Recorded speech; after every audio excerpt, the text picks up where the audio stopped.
prière ou la méditation nous montre à quel point notre esprit est irascible, à quel point il s'accroche à tout ce qui se passe. L'une des meilleures façons de travailler sur le service est d'amener votre conscience à ce que vous êtes en train de faire, de sorte que lorsque vous déplacez une brique, vous ne faites que déplacer une brique.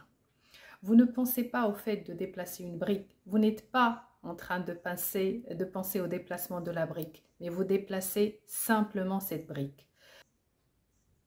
Si vous prenez conscience que le mystère tient dans le simple fait de respirer, eh bien le mystère tient aussi dans le simple fait de laver la vaisselle, dans le fait de tendre un verre d'eau, et le mystère de l'univers tient dans l'action précise de l'instant, dans l'union précise de l'esprit avec l'objet. Une grande partie de ce qui vous épuise vient du fait que vous réfléchissez à ce que vous faites au lieu de simplement le faire. C'est ce qui vous perturbe en réalité.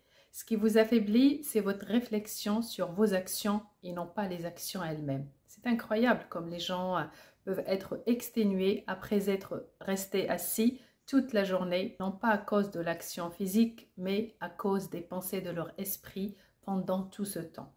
L'esprit se demande, est-ce que j'ai fait assez? Est-ce que j'ai réussi? Or, le secret, si c'était votre état d'âme, votre état d'esprit d'exécuter cette action, eh bien, vous le ferez aussi impeccablement que vous le pourrez et vous en offrirez les fruits à Dieu et à toute l'humanité autour de vous.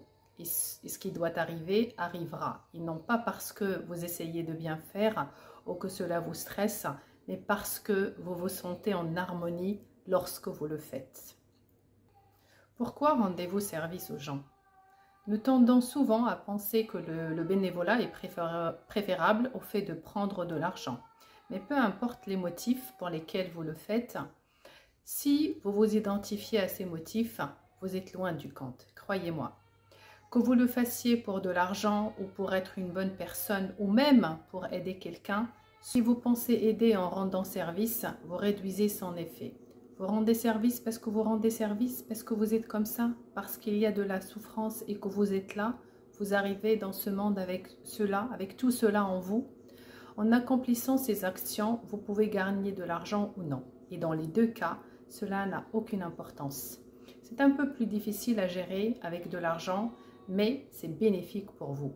Ayez conscience de vos limites, car vous pouvez rendre service en pleine conscience, 4h30 par jour, mais arrivé à 4h03, vous allez craquer. Vous pouvez rester conscient en aidant les autres, et la seconde d'après, c'en est trop. Le problème, c'est que la quantité de souffrance dans l'univers est si grande que vous avez l'impression de ne jamais assez donner. Et étant donné que vous sentez toujours indigne, vous vous dites que vous devez vous donner un peu plus et vous continuez toujours à donner plus. Apprendre quelles sont vos limites pour pouvoir rester toujours conscient en apprenant à dire non et à vous retenir est tout un art et vous devez respecter cela. Sinon, vous allez vous enfoncer de plus en plus profondément et il est de plus en plus difficile de remonter. Selon moi, si vous n'avez pas le sentiment de grandir à travers les services que vous rendez, que ce soit sur le plan professionnel ou personnel, à un autre humain, à votre famille ou à vous-même, de manière bénévole ou en étant rémunéré, si vous ne rendez pas service de manière à ce que vous vous sentez plus libre, plus puissant, plus clairvoyant, plus léger et plus énergique, alors vous avez encore du chemin à faire.